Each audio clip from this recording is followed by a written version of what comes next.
selanjutnya saya akan menjelaskan mengenai adaptasi sel dan beberapa adaptasi sel. Yang pertama ada pengertian mengenai adaptasi sel. Adaptasi sel adalah perubahan yang terjadi pada sel untuk merespon perubahan lingkungan atau kebutuhan tubuh.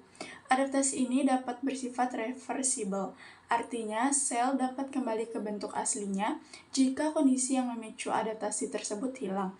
Tujuan utama adaptasi sel adalah untuk menjaga kelangsungan hidup sel dan fungsi normalnya. Lalu yang pertama di sini ada sel normal. Sel normal memiliki kemampuan untuk beradaptasi dengan perubahan lingkungan untuk mempertahankan keseimbangan internal atau homeostasis. Ini bisa mencakup penyesuaian dalam metabolisme, struktur sel, atau fungsi sel. Misalnya, saat sel-sel kulit terpapar sinar matahari yang berlebihan, mereka dapat menghasilkan lebih banyak melanin untuk melindungi kulit dari kerusakan akibat sinar UV. Lalu, yang kedua ada atrofi.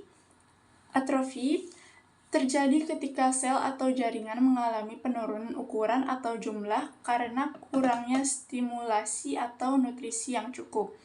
Ini bisa terjadi pada otot yang tidak digunakan secara teratur, seperti otot pada orang yang tidak aktif secara fisik. Proses atrofi melibatkan penurunan sintesis protein dan peningkatan dalam pemecahan protein yang ada. Lalu yang ketiga ada hiperplasia. Hiperplasia adalah peningkatan jumlah sel dalam suatu organ atau jaringan. Ini bisa terjadi sebagai respon terhadap stimulus tertentu seperti cedera atau iritasi. Contohnya adalah hiperplasia prostatik benign, di mana sel-sel kelenjar prostat berkembang biak secara berlebihan menyebabkan pembesaran prostat. Lalu yang keempat ada displasia.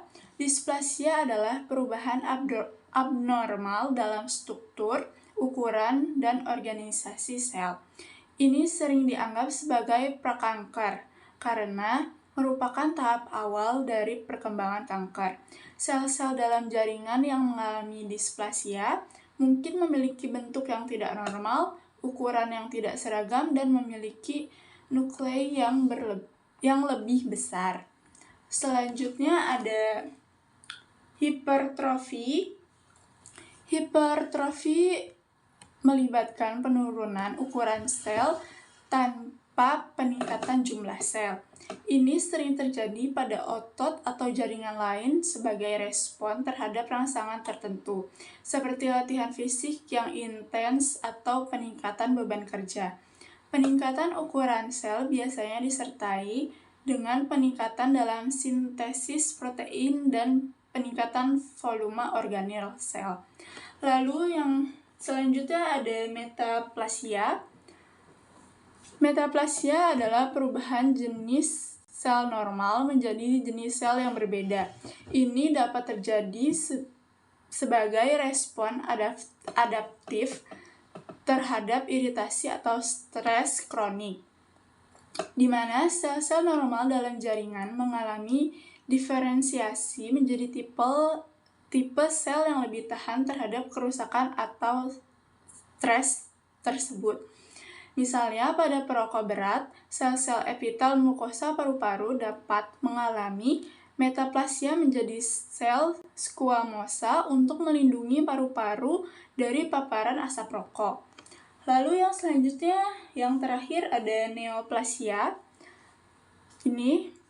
Neoplasia adalah pertumbuhan sel yang tidak terkendali yang dapat menghasilkan tumor jinak atau ganas.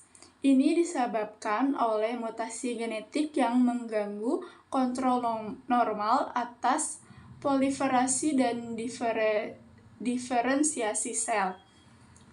Sel-sel neoplastik memiliki kemampuan untuk berkembang biak secara tidak terkendali, menyerap nutrisi dari jaringan sekitar, dan menyebar ke lokasi lain dalam tubuh.